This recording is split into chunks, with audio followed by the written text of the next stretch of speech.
भारत को मिला दो दो तेल का कुआं, पहले लिथियम, उसके बाद सोना, फिर कुदरत ने दिया भारत को दो दो तेल का कुआं। भारत की भूमि उगल रही है, दुर्लभ खजाना अरब देशों की बजाने वाली है। बैंड दोस्तों, इस समय पूरी कायनात भारत पर फिदा हो चुकी है, तभी तो भारत की भूमि दनादन उगल रही है, दुर्लभ खजाना, और यह सब भारत के आत्मनिर्भरता की ताकत की वजह से संभव हो पा रहा है। और दोस्तों, भारत ने बहुत कुछ सहाय है। अमेरिका और जापान की दादागिरी का शिकार लगातार होता रहा है, क्योंकि अभी तक भारत इन दुर्लभ खजाने के लिए दूसरे देशों पर डिपेंड था। देखा जाए तो हमारी धरती अपने घर में यह दुर्लभ खजाना छुपाए हुए बैठी थी, किसी को भनक नहीं थी। हमारी धरती एक के बाद एक तोहफा दे रही है। अब देश को टाटा बाय बाय बोलने का समय आ गया है। अभी अपने तेल में पकौड़ी तले, अब भारत खुद तेल का शहंशाह बनने जा रहा है। भारत को ऐसी लॉटरी लगी है कि पूरी दुनिया हैरान है। फ्यूचरिस्टिक सोच रखने वाले एलन मस्क भी हिल गए। जापान की तो बात ही मत पूछो दोस्तों। अगर कच्चे तेल की बात करें तो भारत में सबसे ज्यादा कच्चा तेल यानी crude oil Iraq, Saudi Arab, UAE, America, Nigeria, Kuwait मैच को ओमान, रूस और ब्राजील से इंपोर्ट होता है। लेकिन रूस यूक्रेन युद्ध के चलते भारत पिछले एक साल से सबसे ज्यादा क्रूड ऑयल रसिया से इंपोर्ट कर रहा है, क्योंकि रसिया भारत को काफी सस्ते कीमत पर क्रूड ऑयल दे रहा है। लेकिन अब रूस ने अपना रंग दिखा दिया है, भारत को सस्ते तेल देने से मुकर गया है, क्योंकि रूस का क्रूड ऑयल अब 3 खरीद रहा है। भारत को झटका लगा ही था कि कुदरत ने अपना खेल खेल दिया। भारत को ऐसा तोहफा दे दिया कि चीन और रूस के गाल पर तमाचा लग गया है। भारत के भूमि एक नहीं, दो दो तेल का कुआं भारत को सौंप दिया है, जिसे देख अरब देशों के पैरों तले जमीन खिसक गई है। मामले में जो देश भारत कमजोर समझ रहे थे, उनकी बोलती बंद हो गई है। अब भारत पेट्रोल डीजल पर ही डिपेंड नहीं है, बल्कि इसके दूसरे ऑप्शन भी ढूंढ लिया है। अब भारत ग्रीन हाइड्रोजन पर जुड़ गया है।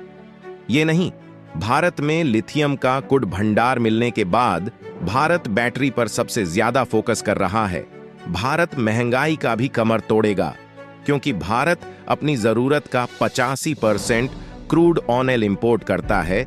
इसलिए भारत में ट्रांसपोर्टेशन महंगा पड़ता है, क्योंकि गाड़ियां पेट्रोल डीजल से चलती हैं कि भारत महंगाई की मार चल रहा है।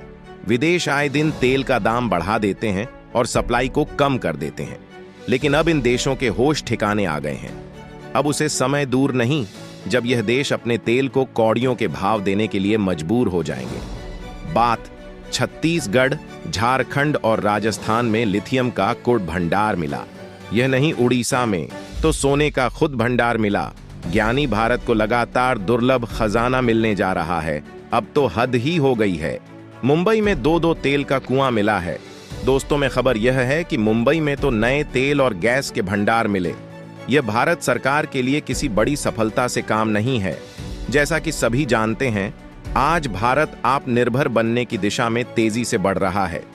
वही यह भंडार कच्चे तेल प्रोडक्शन के क्षेत्र में आत्मनिर्भर बनने में भारत के लिए मददगार साबित हो सकते हैं।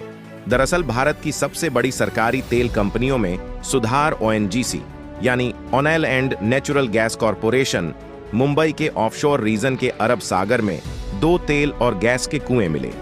सबसे हैरान करने वाली बात हुई है कि यह फर्स्ट चांस है जब ओएनजीसी को मुंबई ऑफशोर रीजन में हुए एलजी यानी ओपन एक रेंज लाइसेंसी पॉलिसी के तहत पहला तेल और गैस का भंडार मिला है, इसलिए इसे अमित नाम दिया गया है।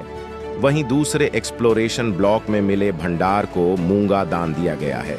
कंपनी ने तेल और गैस के कुएं की खोज की जानकारी डायरेक्टरेट जनरल ऑफ हाइड्रोकार्बन और पेट्रोलियम और प्राकृतिक गैस मंत्रालय को दी है। खुशी की बात तो यह है कि इस नए भंडार के मिलने से इंपोर्ट में कमी आएगी, साथ ही फॉरेन करेंसी यानी डॉलर्स में भी भारी बचत होने की उम्मीद है। वही दोस्तों, ओएनजीसी यानी oil and natural gas corporation, यह एक भारतीय मल्टीनेशनल कंपनी है जो भारत में तेल और नेचुरल गैस के सबसे बड़े प्रोड्यूसर्स में से एक है। इसका हेडक्वार्टर्स दिल्ली में स्थित है। ओएनजीसी एक पब्लिक एरिया की एक गवर्नमेंट कंपनी है जो पेट्रोलियम और नेचुरल गैस मिनिस्ट्री के अधीन आती है कि भारत में निकलने वाले टोटल कच्चे तेल का लगभग 70% और भारत में प्रोड्यूस टोटल नेचुरल गैस का लगभग 60% उत्पादन करती है। ओएनजीसी का इंडियन डोमेस्टिक मैन्युफैक्चरिंग में लगभग 70% कंट्रीब्यूशन है। और दोस्तों, आपको बता देंगे, तेल और गैस का पता लगाना उतना आसान नहीं है, बेहद कठिन है। बड़ी से बड़ी तेल कंपनियां हिम्मत छोड़ देती हैं, लेकिन ऐसा करके ओएनजीसी ने पूरी दुनिया को हैरान कर दिया है। थोड़ा जान लेते हैं कि कैसे तेल का पता लगाया जाता है। तो दोस्तों, फर्स्ट ऑफ ऑल एक्सप्लोरर, इसके बारे में 12 की से पता लगते हैं कि किस जगह पर तेल और गैस के भंडार मौजूद है, क्योंकि अगर गलत जगह पर उसे निकालने का काम शुरू कर दिया जाए तो काफी ज्यादा नुकसान हो सकता है। या तेल और गैस के रिसर्च के दौरान करीब 200 फीट की बोरिंग की जाती है और करीबन 2.5 किलो का डायनामाइट या बम नीचे डालकर विस्फोट कराया जाता है। ऐसा करने पर 10 किलोमीटर के आसपास की जमीन का उड़ती है। विस्फोट के बाद जो कॉस्मिक वेव्स निकलती है, इन बेबस को सीस्मिक फोन की मदद से रिकॉर्ड किया जाता है और जो डाटा होता है उसे जूलॉजिस्ट द्वारा सुपर कंप्यूटर की मदद से एनालाइज किया जाता है, क्योंकि इस डाटा के एनालिसिस के बाद ही पता चलता है कि किस साइट पर कितनी मात्रा में गैस और तेल के भंडार मौजूद है। तेल बहुत ज्यादा मात्रा में है और अच्छे तरीके से है, तो उसके बाद ही कच्चे तेल को निकालने के लिए कुएं खोदे जाते हैं। जमीन के अंदर मौजूद तेल और गैस के भंडारों का पता लगाने के लिए इस तरीके को सीस्मिक एक्सप्लोरेशन कहते हैं और इस तरह का प्रोसेस इस जमीन पर अपना जाता है। लेकिन जब समुद्र की गहराई में तेल कुएं खोदने की बात आती है तो इसका तरीका थोड़ा सा अलग होता है।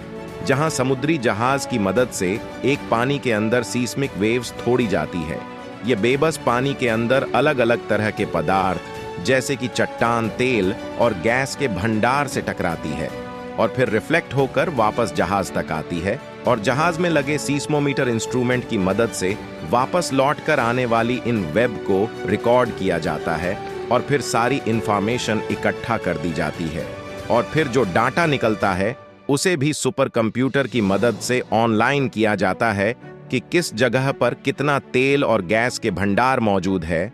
वहीं से तेल निकालने की प्रक्रिया शुरू की जाती है, क्योंकि इसे बहुत ही मेहनत और कठिनाइयों का सामना करके जमीन से निकाला जाता है। दोस्तों, धीरे धीरे पेट्रोल डीजल की मात्रा कम होती जा रही है, इसलिए जितना आपको जरूरत हो उतना ही पेट्रोल खर्च करें।